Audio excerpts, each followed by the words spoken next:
Itu bentuk reformasi juga mungkin. Salah ya? satunya, ya. Ya makanya teman-teman yang nggak bisa senyum kayaknya nggak masuk pajak.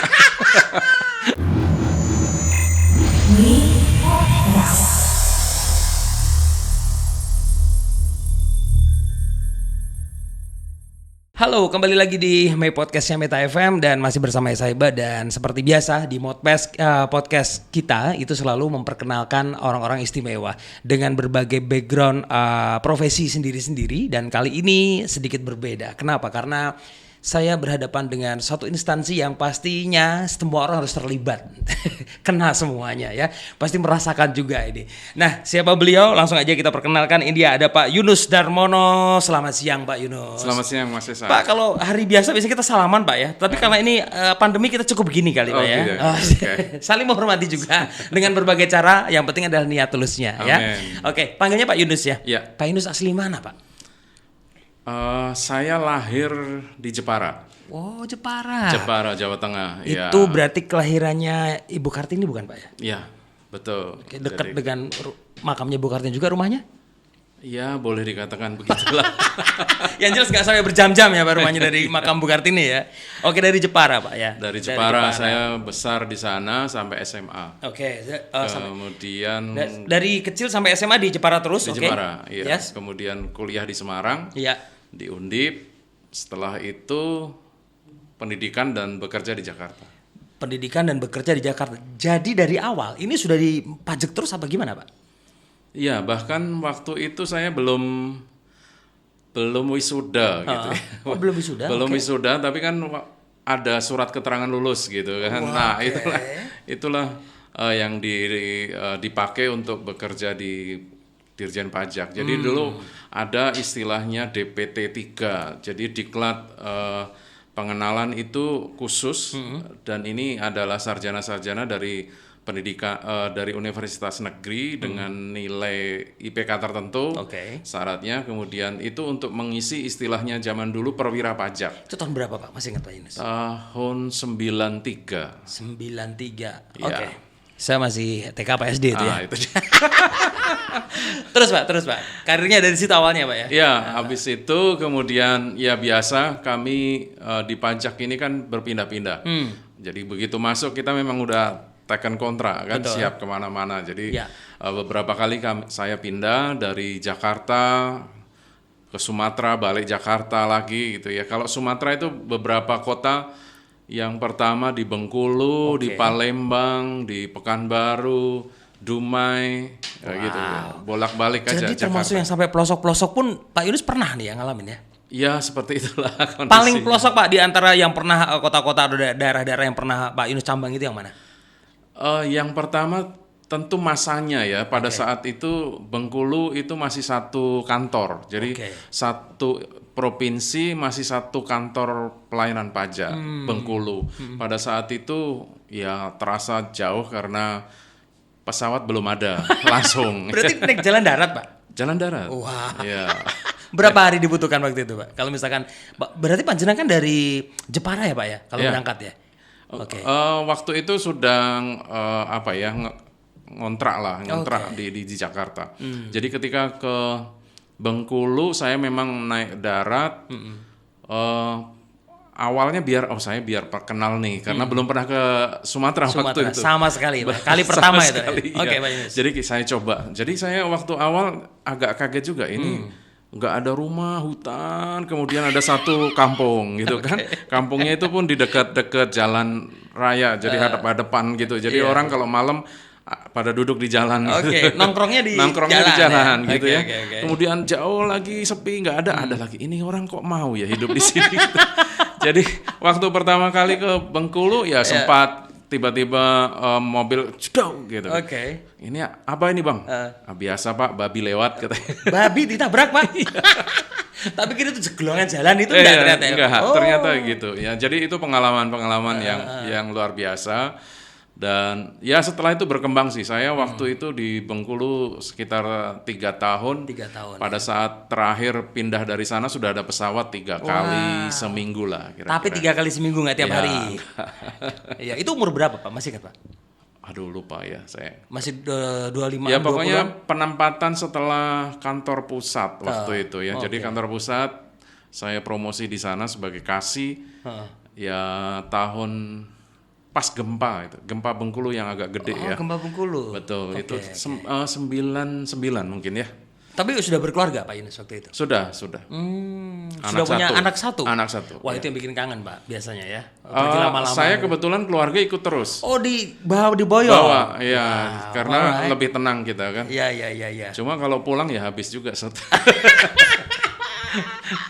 Ya itu pengalaman perjalanan hidup Pak Yunus ya. Seperti yang teman-teman Metamirsa harus ngerti juga bahwa beliau ini saat ini adalah sebagai kepala kantor KPP Pratama Surakarta ya Pak ya. Ya. Dari sejak kapan Pak? Perasaan saya terakhir kemarin sebelum Corona, beberapa bulan sebelum Corona, Pak Yunus belum di sana itu.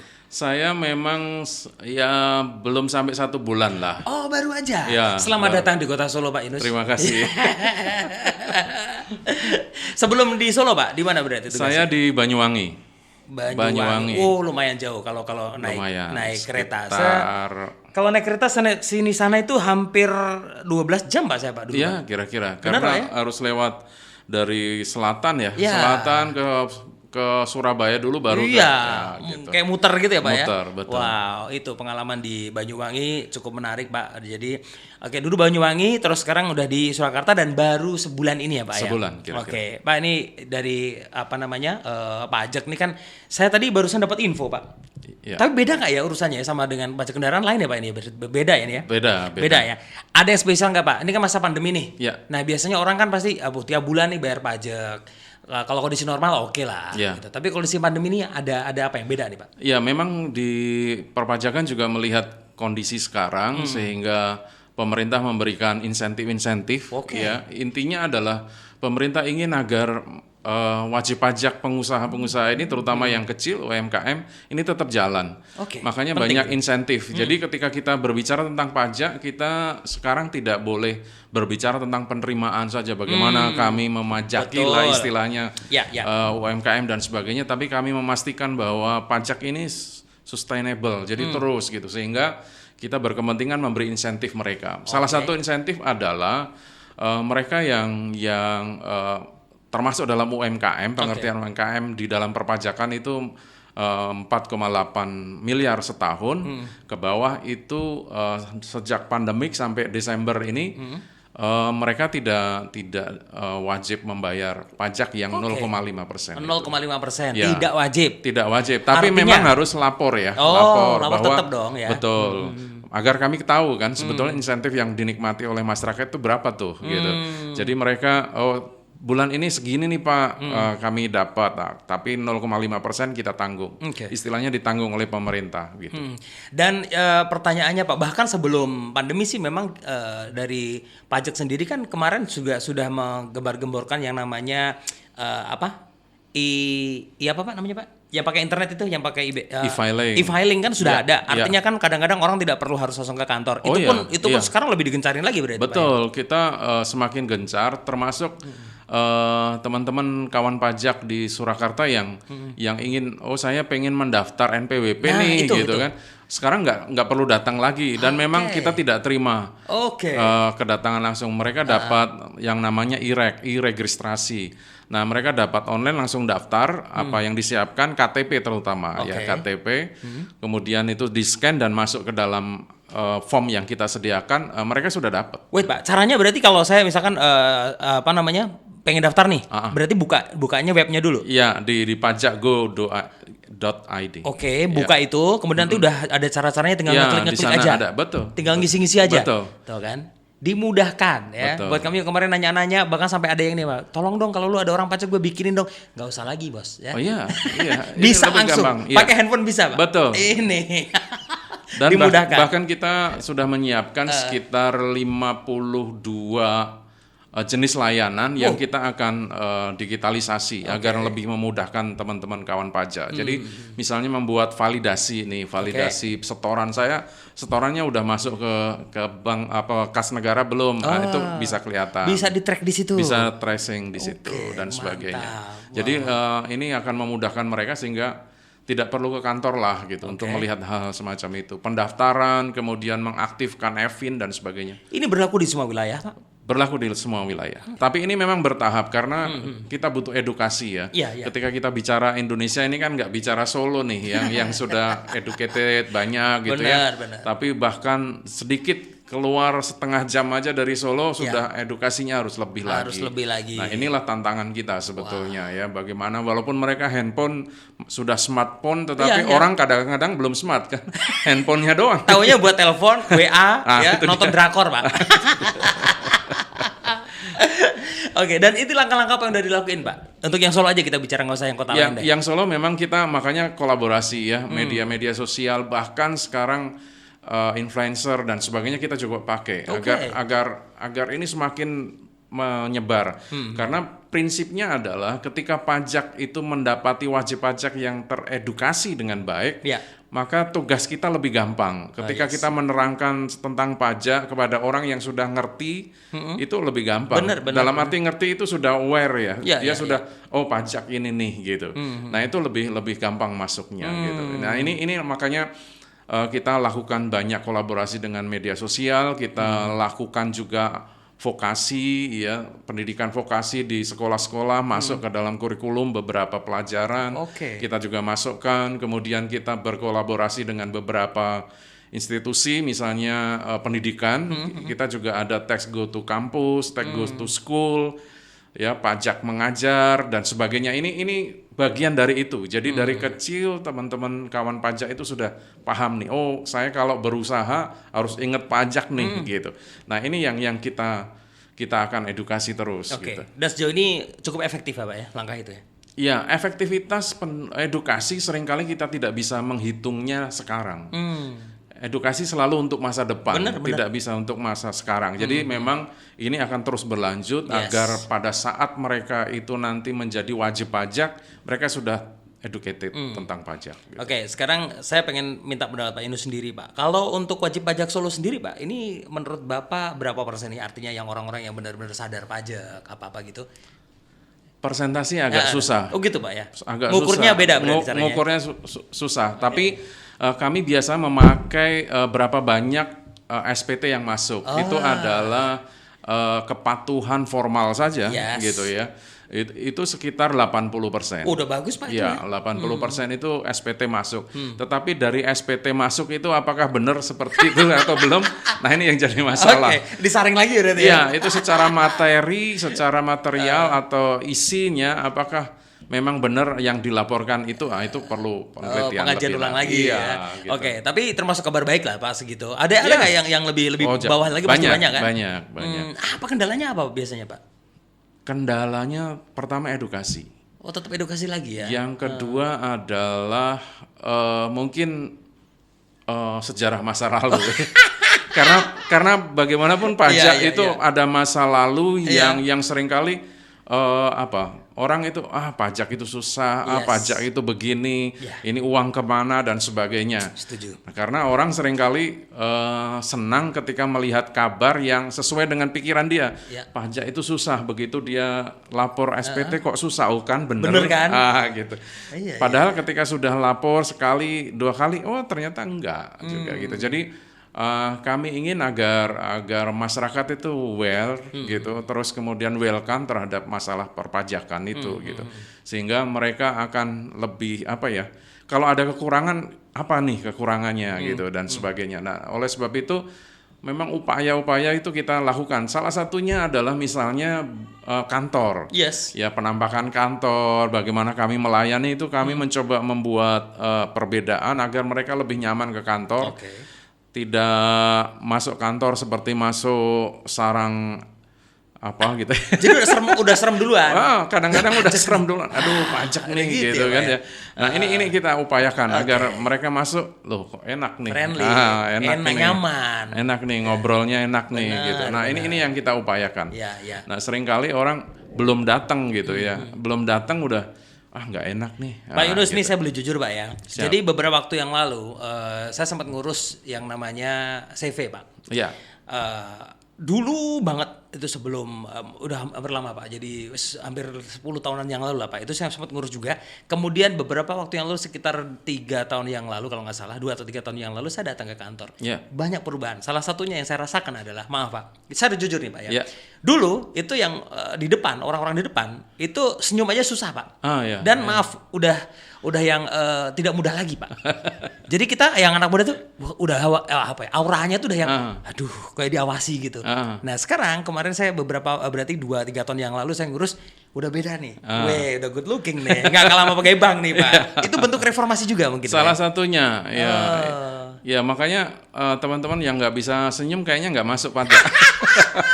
Syarat utama itu dulu ya, harus ramah dulu ya. Harus 2 senti kanan kiri dulu kan. Standarnya itu dulu. Standarnya dulu. Jadi memang itu upaya kami bahwa pesannya sama, tetapi bagaimana kami mendeliver pesan itu mungkin yang packagingnya berbeda. Ini Pak, walaupun itu kelihatannya sepele, sederhana, tapi efeknya luar biasa loh Pak. Kayak gitu. Iya. Ini yang kita mencoba. Tapi memang banyak kendala. Salah satunya adalah ketika wajib pajak itu datang diwakili. Ada wajib pajak besar, wajib pajak menengah yang karena kesibukan dia banyak ngerjain di pemasaran, di toko dan sebagainya. Begitu ada pajak, udah lu aja deh ke sana. Itu masalah juga Pak? Nah itu masalah karena ketika kita mendeliver pesan kepada si A beda lagi penyampaiannya kan. Nah gitu sehingga senyum itu nggak sampai ke sana. Masuk akal ya, masuk akal. Pernah ada permainan ya Pak ya, yang satu pesan ke sana ujung sampai ujung sana udah beda. Itu kalau orang Jawa kan sudone pesan apa sudone. Itu ya pesan dari pertama sampai akhir tuh belum akan tentu sama. Berkurang. Bisa ditambahin, bisa dikurangin. Kalau kiriman akan berkurang. Kalau pesan akan nambah gitu. Oke, ini kabar berita baik ya. Artinya bahwa sampai Desember nanti pokoknya ada sedikit keringanan lah Pak ya. Bukan sedikit itu banyak namanya. Banyak. Sampai Desember Pak. Ya. Januari normal lagi. Ini memang bertahap. Seperti kemarin, ini sebetulnya rencana kita adalah sampai Agustus. Tetapi kami melihat bahwa kondisinya masih seperti itu, akhirnya ditarik lagi ke Desember. Nah, tidak menutup kemungkinan akan bertambah lagi. Kami akan melihat. Karena intinya adalah perpajakan bukan masalah penerimaan duit aja, tapi bagaimana usaha itu tetap jalan gitu. Nah, ini yang kita butuhkan agar masyarakat itu tetap ekonominya tetap jalan, kondisi apapun pandemi yang ada, kita tetap bisa berkarya. Benar. Dan ini bersinergi juga dengan kebijakan pemerintah saya pikir Pak. Kenapa? Karena kemarin sudah ada upaya-upaya dari pemerintah untuk UMKM khususnya ya, dengan misalkan kayak memberikan pinjaman-pinjaman yang ringan ya, dengan angsuran-angsuran yang gila. Kemarin terakhir kalau nggak salah ada yang 0,2%. Itu kan sangat-sangat ringan sekali Pak. Itu hanya ada di masa pandemi loh Pak ya. Gitu. Dan kemarin DJP juga waktu acara itu saya lihat ada datang juga tuh. Nah itu bentuk sosialisasi juga berarti. Betul, karena kita ingin memastikan sama seperti petugas juga karyawan. Jadi perusahaan-perusahaan yang mempunyai pasal 21 istilahnya yaitu pajak atas karyawan itu juga bisa ditanggung oleh pemerintah. Jadi dia nggak perlu bayar itu karyawan-karyawannya ketika itu dilaporkan kepada kami. Misalnya begini, bulan ini aku bayar pajak karyawan sekian nih, 200.000 gitu. Tapi kalau itu dilaporkan, dia mengikuti insentif itu, maka 200.000 itu menjadi tanggungan negara lah gitu. Tapi memang harus dilaporkan agar kami bisa tahu hitung-hitungannya. Nah, ini salah satunya. Kenapa? Agar yang diterima oleh karyawan ini utuh. Sehingga apa? Sehingga dia belanjanya tetap sama gitu kan. Itu Pak yang penting Pak. Tetap makan di sebelah kantor, tetap belanja sana. Perekonomian jalan lah. Nah, itu yang kita berharapnya. Seperti itu. Setuju. Wow, ini jadi tidak menyeramkan Pak ngomong pajak kalau caranya begini ya. Mudah-mudahan hal seperti ini terus kita gerakkan terus. Dan yang jelas sudah banyak inovasi yang dilakukan oleh DJP khususnya di Surakarta juga, karena memang dari beberapa waktu yang lalu sebelum pandemi pun DJP sudah sering melakukan sosialisasi ya Pak ke masyarakat dengan cara yang berbeda. Jadi teman ya, bukan lawan atau apalagi kalau ada kasarannya adalah sing kerja aku wes gari narii. Nah, itu kan masih banyak Pak pemahaman seperti itu. Dan itu sekarang sudah dirubah. Pak, ini saya lebih pengen ngobrol lagi yang personal nih Pak Yunusnya. Pak Yunus cita-citanya Bang dari kecil emang jadi kayak gini Pak? Pakai pajak gini? Terus terang waktu kecil saya cita-cita jangan bilang pilot loh Pak, dokter, tentara, biasanya gitu kalau ditanya ya. Cita-cita mau dokter, tentara. Apa Pak Yunus waktu itu Pak? Saya mau ngomong YouTuber tapi dulu belum ada. Jadi ada, ya? Saya dulu hanya pengen jadi pelukis.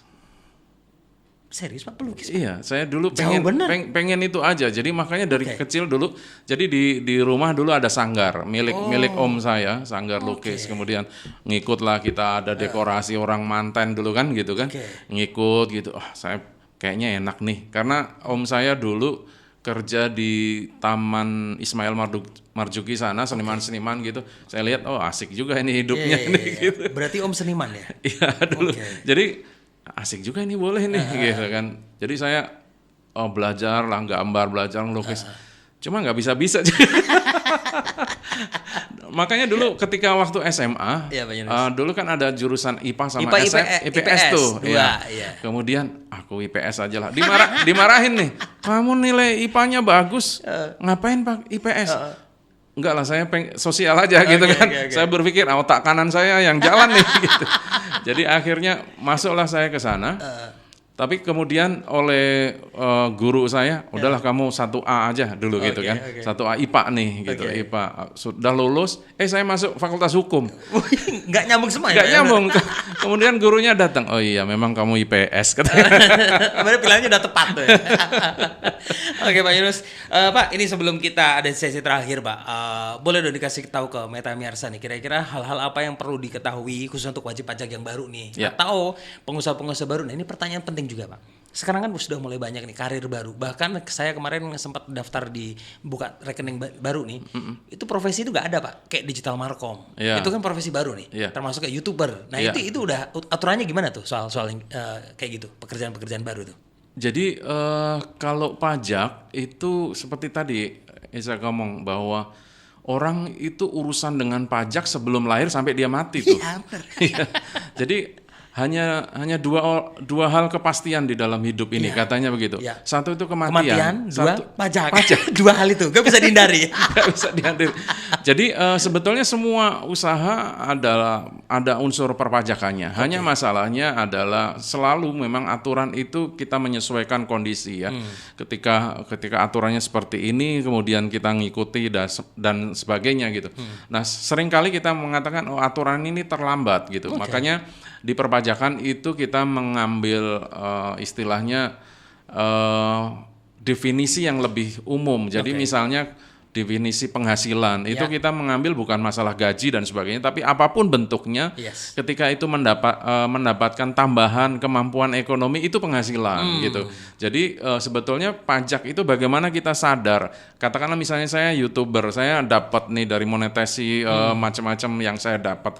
Saya ada pajaknya. Sebetulnya nggak perlu aturan baru, tetapi kesadaran itu. Karena dapat sesuatu ya betul, Pak ya, karena saya menambah kemampuan ekonomi aku nih gitu. Jadi lari ke sana, jadi lebih kepada kesadaran itu. Tetapi ketika kita berbicara tentang penegakan hukum, law enforcement-nya, memang kemudian ini aturannya belum diatur lebih jelas nih. Jadi bisa kanan bisa kiri nih nanti kalau begini gitu. Itu baru diatur, ditegaskan gitu. Jadi perkembangan ekonomi ini luar biasa. Apalagi ketika kita berbicara tentang sekarang.